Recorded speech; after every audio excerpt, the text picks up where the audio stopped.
ஆனா இது கொள்கைக்காக நம்ம போராடக்கூடிய விஷயமா இருக்கிறதுனால வெட்டி கொலை செய்யறதுக்கு நாங்க தயங்க மாட்டோம். இல்ல, எங்களுடைய முகமது நபி ஸல்லல்லாஹு அலைஹி வஸல்லம் மார்க்கமாக ஒரு காரியத்தை எவன் இந்த மார்க்கம் கொண்டு வந்தாலும் அவனை வெட்டுறதுக்கு தயாரா இருக்கிற கூட்டம் தான் இந்த கூட்டம். இந்த சமுதாயம் இன்னும் விளங்காமவே இருக்கு. நீங்க குறைந்தபட்சம் உறவாவது முடிச்சுக்கணும்.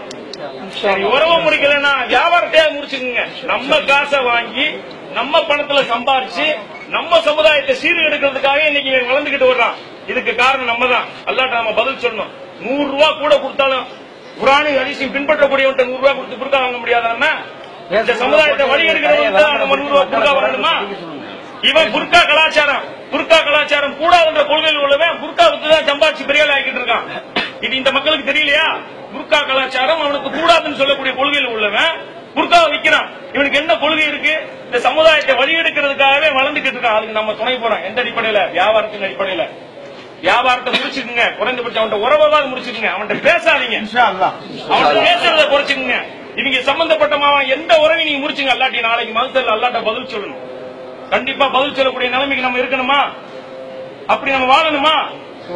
கொள்கைக்கு மாற்றமா நடக்கிறானா இவங்க கூட நம்ம உத்தங்கிக்கூடிய நிலைமையில இருக்கோம். இந்த நாடு நம்ம நாடு இல்லாதனால அரசாங்கத்துக்கு கட்டுப்பட்டு போறோம். ஆனா அது ஒரு வரம்பு மீறிச்சுன்னா இந்த அரசாங்கத்துக்கு கட்டுப்பட மாட்டோம். தொடர்ந்து நீங்க எதையே செஞ்சுக்கிட்டு இருப்பாங்கன்னா தமிழ்நாட்டில் எங்க செஞ்சாலும் என்ன போல இந்த சமுதாயத்தில் உள்ள இளைஞர்கள் அத்தனை பேரும் இவங்களை வெட்டுறதுக்கு தயாராக. தமிழ்நாட்டில் இங்க எந்த இடத்தையும் இங்க முளைக்க கூடாது. அதான் நம்ம இஸ்லாத்தினுடைய பேசிக். இஸ்லாத்தினுடைய பேசிக்க தகர்க்கிற மாதிரி ஒருத்தன் வந்தானா அவனை வெட்டி எறியணும். இந்த அரசாங்கத்துக்கு பயந்துட்டு ஒதுங்கல. இப்ப கண்ணியத்தை கருதி இங்க இருக்கிற எல்லா சமுதாயத்து மக்களும் பெண்கள் அடிக்க கூடாது. நமக்கு விரோதியாக இருந்தாலும் பெண்கள் அடிக்க கூடாது, குழந்தை அடிக்க கூடாது. அதுல நம்ம தெளிவா இருக்கிறதுனால இங்க தப்பிச்சுக்கிட்டு இருக்காங்க. அவங்கள போல நம்மளும் தெளிவற்ற இருந்தோம்னா இப்ப ஒருத்தன் கூட உயிரோட போக மாட்டான். தயாரா இருக்கிறோம். இங்க அத்தனை பேரும் இதுக்கு மேல எங்க குடும்பத்தார் அத்தனை பேரும் ஜெயிலுக்கு போக தயாரா இருக்கிறோம்.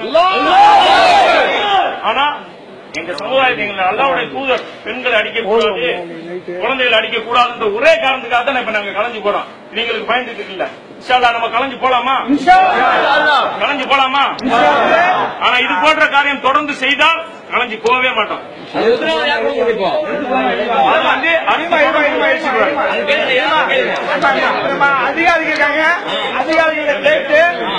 அதிகாரிகளை கேட்டு இனி அவங்க இந்த மாதிரி எங்கேயும் நடத்தக்கூடாதுன்னு சொல்லிட்டு நம்ம வாக்குறுதி வாங்கிட்டு போவோம்.